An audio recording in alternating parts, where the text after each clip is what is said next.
नमस्कार सभी को। आज हम कक्षा 4 हिंदी का पहला पाठ मन के भोले भाले बादल इसके पाठ्य पुस्तक में दिए गए प्रश्नों को हल करेंगे।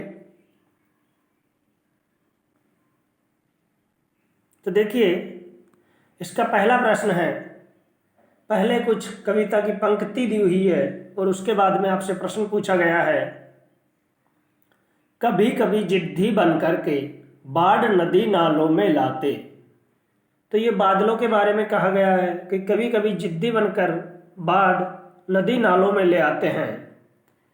तो आपको बताना है बादल नदी नालों में बाढ़ कैसे लाते होंगे।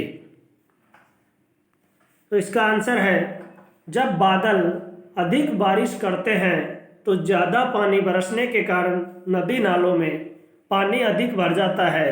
बादल इस तरह नदी नालों में बाढ़ लाते होंगे। मतलब जब बादल अधिक बारिश करते हैं तो ज़्यादा पानी जब बरसता है तो नदी और नालों में अधिक पानी भर जाता है और इस प्रकार बाढ़ नदी नालों में बाढ़ लाते होंगे बादल। अगला प्रश्न है, नहीं किसी की सुनते कुछ भी ढोलक ढोल बजाते बादल। ये पंक्ति दी हुई है, नहीं किसी की सुनते कुछ भी ढोलक ढोल बजाते बादल। अब आपको बताना है कि बादल ढोल कैसे बजाते होंगे। तो इसका आंसर है, आसमान में बादलों के बार बार टकराने से गरजना, जो गरजना होती है अर्थात तेज आवाज होती है, उसे सुनकर ऐसा लगता है जैसे मानो ढोल बज रहा हो।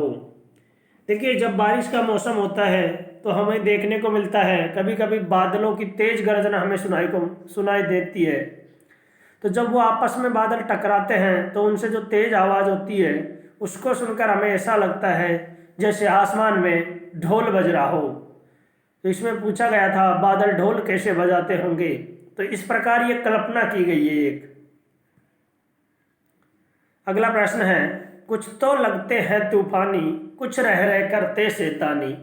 देखिए, कुछ बादल तो तूफान की तरह आते हैं और कुछ धीरे धीरे शैतानी करते रहते हैं। कुछ तो अचानक आकर बारिश कर जाते हैं और कुछ धीरे धीरे शैतानी करते रहते हैं।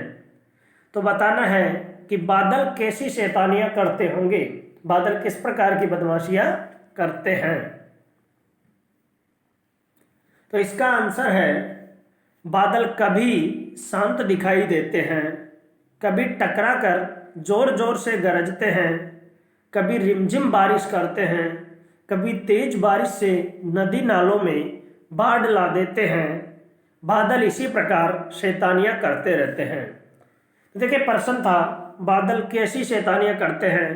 तो देखिए, हमें देखने को मिलता है बादल कभी शांत दिखाई देते हैं और कभी जोर जोर से गर्जना होती रहती है बादलों में, और कभी थोड़ी हल्की हल्की बारिश होगी, कभी तेज बारिश होकर नदी नालों में बाढ़ ला देते हैं।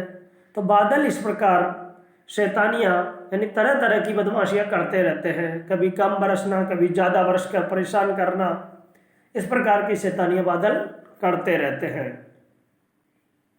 अगला है, देखिए कैसा कौन है। तो इसमें बताया है, सूरज सी चमकीली क्या हो जाएगी थाली, चंदा सा प्यारा कौन बच्चा, हाथी सा कैसा भारी कौन होगा आदमी, जोकर सा कैसा जोकर जैसा मजाकिया कौन हो जाएगा आदमी, परियों सा कैसा सुंदर यानी परियों जैसा सुंदर कौन रूप या चेहरा, गुब्बारे जैसा कैसा फूला गुब्बारे जैसा फूला हुआ कौन हो जाएगा पेट, ढोलक जैसा यानी ढोलक की तरह कैसा होगा बजता हुआ तो कौन हो जाएगा डिब्बा। देखिए, सूरज सी चमकीली थाली है, चंदा सा प्यारा बच्चा हो जाएगा, हाथी सा भारी आदमी हो जाएगा, जोखर सा मजाकिया आदमी हो जाएगा, परियों सा सुंदर रूप या चेहरा हो जाएगा और गुब्बारे सा फूला हुआ पेट हो जाएगा, ढोलक सा बजता हुआ डिब्बा ये हो जाएगा। कैसा कौन वाला पार्ट हमने देखा है। अब अगला देखिए, अगला प्रश्न है हमारे पास, तूफान क्या होता है? बादलों को तूफानी क्यों कहा गया है? तूफान क्या होता है? उसमें हमने पढ़ा था कहानी में कि बादल तूफान लाते हैं, तो तूफान क्या होता है और बादलों को क्यों तूफानी कहा गया है? देखिए, पहले देखते हैं जब तूफान क्या होता है। जब नमी से युक्त गर्म हवाएं बारिश के साथ तेजी से ऊपर की ओर जाती है, तब तूफान की स्थिति बनती है। देखिए, जब नमी से युक्त गर्म हवाएं बारिश के साथ ऊपर की ओर जाती है तो तब कौन सी स्थिति बनती है? तूफान की स्थिति बनती है। अब इसमें होता क्या है? इसमें तेज हवाएं चलती है, आकाश में गहरे काले बादल छा जाते हैं, उनके मध्य बिजली भी कड़कती है, इससे ही तूफान पैदा होता है। इसलिए बादलों को तूफानी कहा गया है।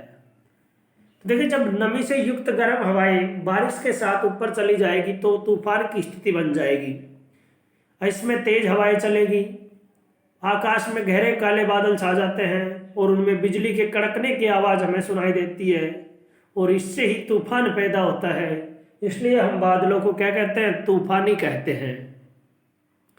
अगला प्रश्न है, साल के किन किन महीनों में ज़्यादा बादल छाते हैं? अब ये तो आप सबको पता होगा, जिन महीनों में अधिक बारिश होगी उसी महीने में बादल अधिक छाएंगे। तो यह है जुलाई और अगस्त के महीने में ज़्यादा बादल छाते हैं। अगला है, कविता में काले बादलों की बात की गई है।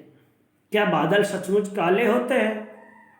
कविता में काले बादलों की बात की गई थी, तो आपको बताना है क्या बादल सचमुच में काले होते हैं।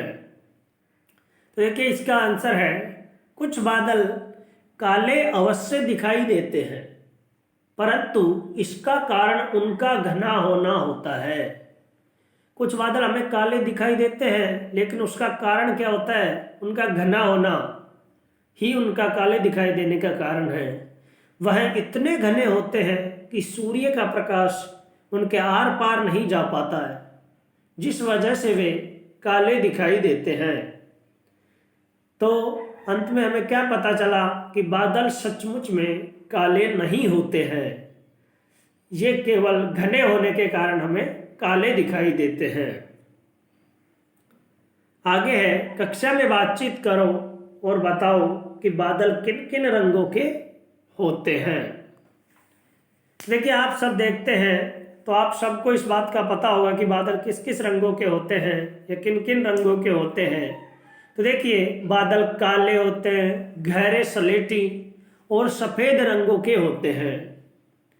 सूर्य की किरणों के कारण वे सुबह और शाम को लाल और केसरिया रंग के भी दिखाई देते हैं।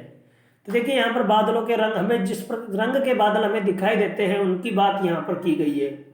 तो बादलों को काले, गहरे सलेटी और सफ़ेद रंगों के होते हैं और सूर्य की किरणों के कारण वो सुबह और शाम हमें लाल और केसरिया रंग के दिखाई देते हैं। अब दिया हुआ देखिए, तरह तरह के बादलों के चित्र बनाओ। तो इसको आपको ही कंप्लीट करना है, इसको चित्र बना लेना है। आगे है, कविता में बादलों को भोला कहा गया है। इसके अलावा बादलों के लिए और कौन कौन से शब्दों का इस्तेमाल किया गया है? नीचे लिखे अधूरे शब्दों को पूरा करें। यानी कविता में बादलों को भोला कहा गया था और भी कहीं उपमा इस कविता में बादलों को दी गई थी या किसी अन्य नामों से उन्हें पुकारा गया था। तो जिन नामों से उन्हें पुकारा गया था उनको आपको लिखना है। कुछ अधूरे शब्द आपके सामने ये दिए हुए हैं, जैसे मैं लिखा हुआ है, जी लिखा हुआ है, से लिखा हुआ है और तू लिखा हुआ है। अब हमें इन शब्दों को जो कविता में दिए गए थे बादलों के लिए प्रयुक्त होने वाले शब्दों से पूरा करना है। तो देखिए, मैं से बन जाएगा मत वाले। अब हमने पढ़ा था बादल मत वाले होते हैं। जी से बन जाएगा जिद्दी। जी से क्या हो जाएगा? बादलों को जिद्दी भी कहा गया था। से हो जाएगा शैतानी। बादलों को शैतानी कहा गया था। और तू से हो जाएगा तूफानी। तो बादलों को मतवाले कहा गया था, जिद्दी कहा गया था, शैतानी कहा गया था और तूफानी कहा गया था।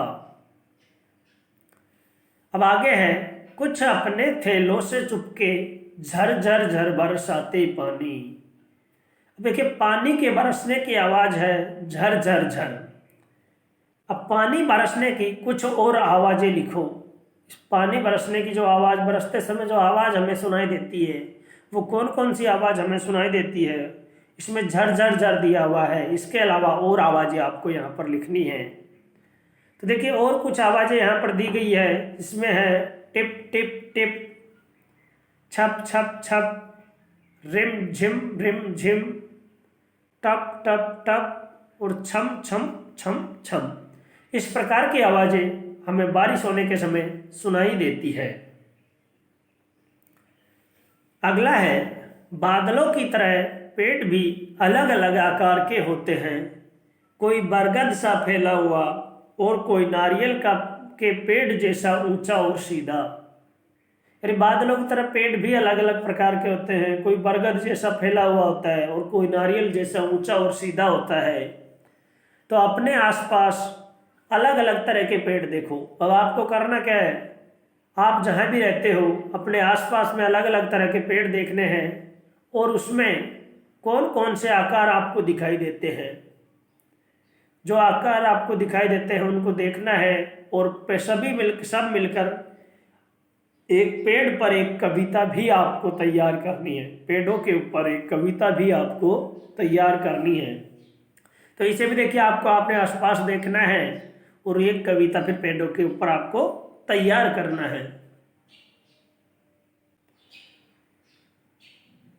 देखिए सभी का बहुत बहुत धन्यवाद।